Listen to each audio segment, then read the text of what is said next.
Apa kabar? Saya Christian Adriel, NLP 182203. Saya dari program studi S1 Teknik Elektro Universitas Kristen Maranatha.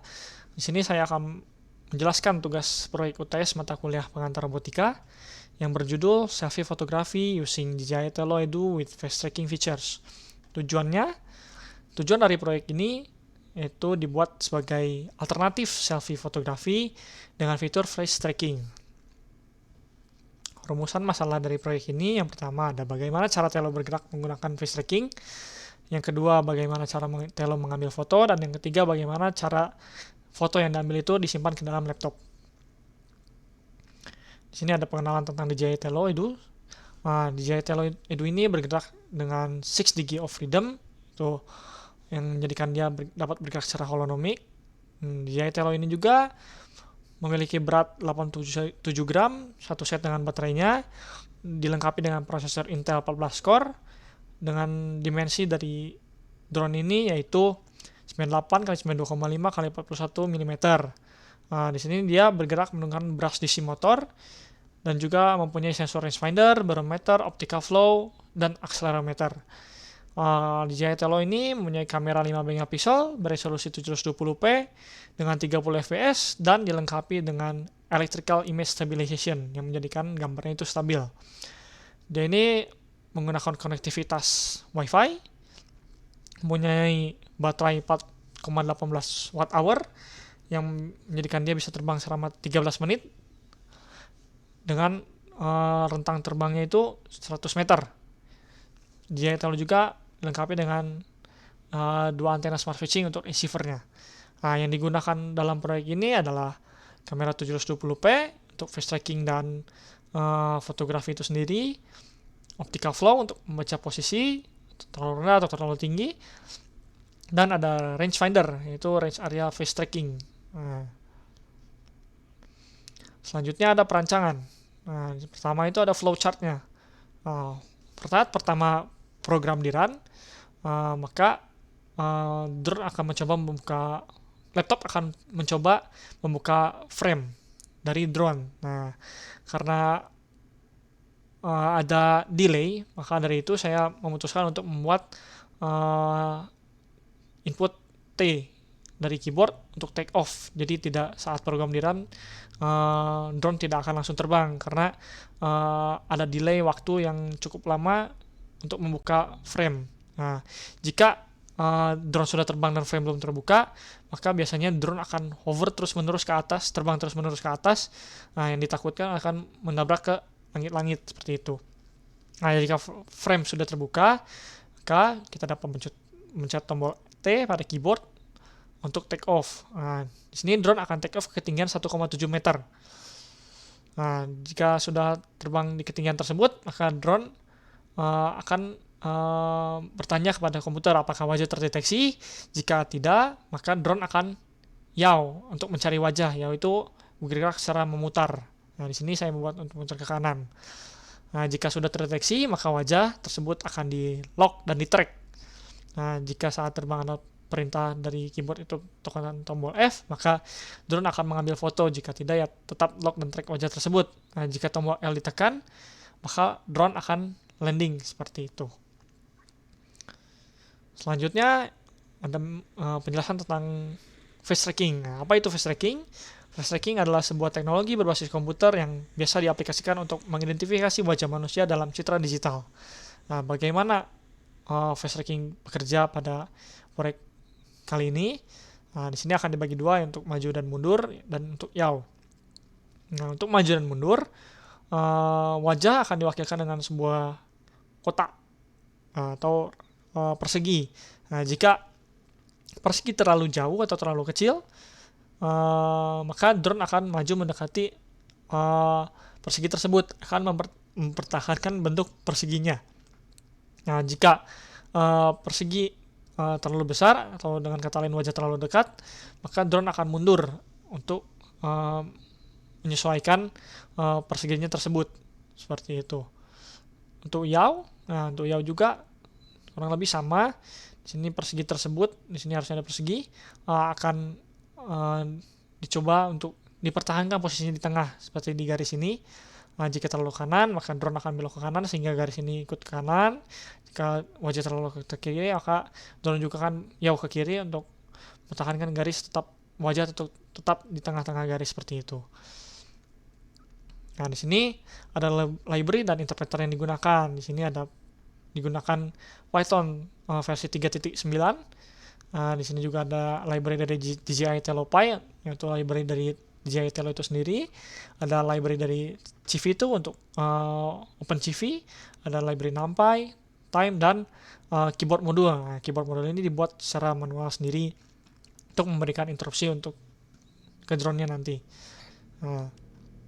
Di sini ada sedikit tentang OpenCV. OpenCV itu atau Open Source Computer Vision Library adalah sebuah library yang menyediakan database dalam bentuk program mengenai Open Computer Vision dan Machine Learning.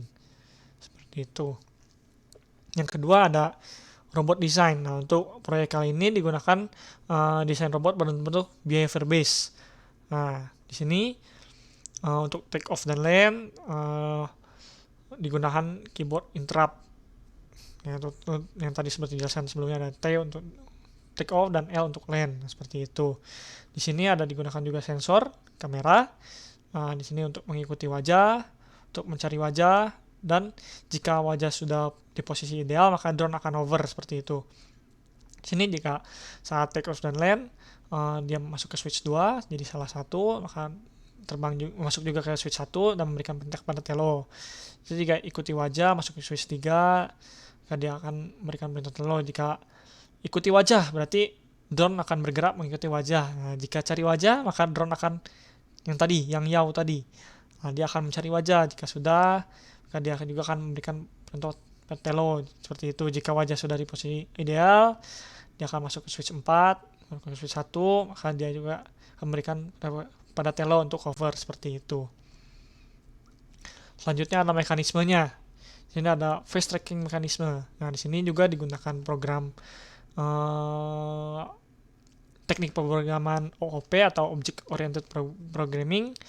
Nah, nanti fungsi-fungsi yang dibuat seperti ini juga, semua ini akan dipanggil dalam suatu loop di bawah nanti. Nah, di sini ada pertama-tama ada fungsi untuk men-track wajah. Di sini track gambar. Nah, saya definisikan video yang kita stream dapat itu sebagai gambar. Di sini menggunakan metode face cascade. Nah, di sini ada panggil library dari library wajah itu, biometrik wajah. Setelah itu gambar tersebut atau stream tersebut akan dikonversi menjadi grayscale sehingga tidak membebani PC. Lalu faces itu adalah muka yang tadi dia dapat mendeteksi multiscale seperti itu. Nah, di sini ada kotak-kotak yang tadi saya bicarakan tadi untuk box muka tadi. Nah, persegi tadi. Di sini ada perhitungannya untuk X dan Y-nya. Jika kotak terlalu besar, kotak terlalu kecil. Nah, ini ada kotak bentuk luas ideal kotaknya. Nah, seperti itu. Selanjutnya ada mekanisme untuk bergerak. Nah, awalnya ini diinisiasi dulu. Di sini digunakan ada forward backward range atau range untuk istilahnya play areanya. Seperti itu, 6200 dan 6800. Jadi ini ada luas area bermainnya seperti itu. Jadi jika wajah terlalu jauh, maka drone tidak akan mendeteksi wajah tersebut seperti itu. Nah, di sini digunakan juga teknik PID, tuning PID dengan nilai controller proporsional itu 0,4, integral itu 0,4, dan derivatif itu 0. Dan ada juga previous error untuk error sebelumnya, untuk koreksi error sebelumnya, karena inisiasi awal itu error awal itu nggak ada, jadi 0 seperti itu. Nah, untuk PID-nya sendiri itu untuk mendapatkan nilai 0,40 tersebut itu digunakan metode fine tuning seperti itu yang sudah diuji coba berkali-kali, yaitu menggunakan trial dan error, dan didapat nilai maksim optimal itu yaitu 0,4 untuk P, 0,4 untuk I, dan 0 untuk D. Seperti itu. Untuk bergerak take off dan land, di sini saya gunakan fungsi dari keyboard, interrupt dari keyboard. Jika tombol T ditekan, maka drone akan take off seperti itu. Dengan memberikan kontrol pada drone dengan kecepatan 40 dan selama 3 detik terbang ke atas. Jika saya ukur saat percobaan di sini kira-kira terbang ke 1,7 meter seperti itu. Jika terlalu rendah, jika bisa diangkat ke atas drone-nya melalui optical flow di bawah, jadi tinggal taruh tangan di bawah sensor optical flow, maka drone juga akan naik secara otomatis seperti itu. Jika tombol L ditekan, drone akan land seperti itu. Untuk mekanisme bergerak secara trackingnya, nah di sini saya gunakan OP juga untuk mendefinisikan fungsi gerak, yaitu drone digunakan parameter drone, info, width, PID, dan PIROR yang sebelumnya tadi sudah diinisiasi seperti itu. Nah di sini nilai untuk yaw itu digunakan PID. PID tersebut nilai P dikalikan dengan error ditambah nilai I dikalikan dengan error dikurang error sebelumnya seperti itu. Nah di sini untuk maju mundur juga sama. Jika area kotak muka tersebut tadi lebih besar daripada range yang diinginkan, maka dan lebih kecil dari range yang diinginkan juga, maka drone akan diam, 0, tidak akan maju, tidak akan mundur seperti itu. Namun karena ini sekali lagi menggunakan PID, maka ada sedikit oscilasi, drone akan sedikit maju, sedikit mundur, sedikit maju, sedikit mundur untuk mempertahankan posisinya seperti itu. Dan jika kotak tadi tersebut lebih besar daripada range yang diinginkan, maka drone akan mundur. Nah, jika lebih kecil daripada range tadi yang diinginkan tersebut, maka drone juga akan maju seperti itu. Nah, di sini ada fungsi untuk yaw. Nah, di sini untuk yaw itu saat kotak dalam posisi tidak ada kotak atau X sama dengan 0, maka drone akan berputar dengan kecepatan 50, yaw kecepatan 50 seperti itu, errornya 0 seperti itu. Nah, di sini ada mekanisme untuk mengambil gambar. Untuk mengambil gambar mudah saja, jika saat tekan tombol F, maka ada perintah untuk cv2.imageWrite seperti itu untuk men-save gambar, menulis gambar seperti itu.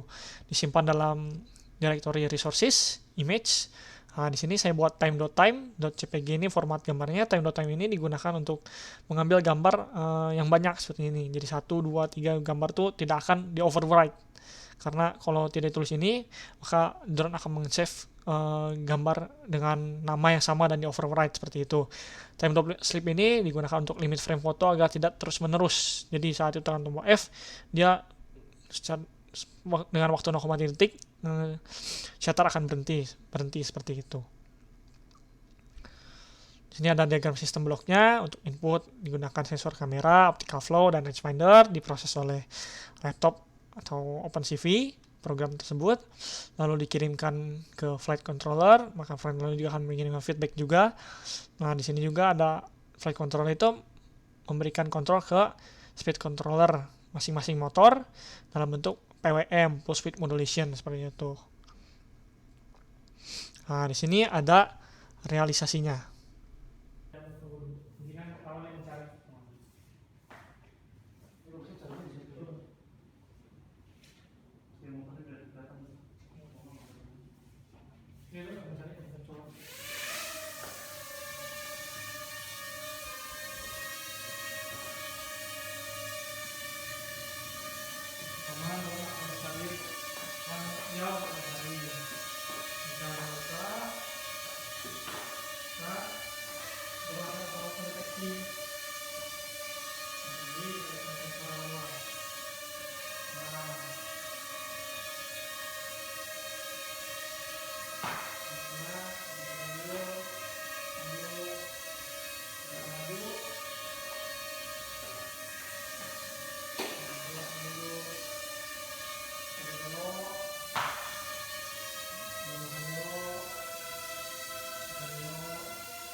Baik, untuk melihat foto yang sudah tadi diambil, kita bisa menuju ke resources, images. Nah, itu directory di mana gambar-gambar yang tadi disimpan. Kita bisa openin Explorer, kita bisa melihat gambar apa saja yang kita ambil, images.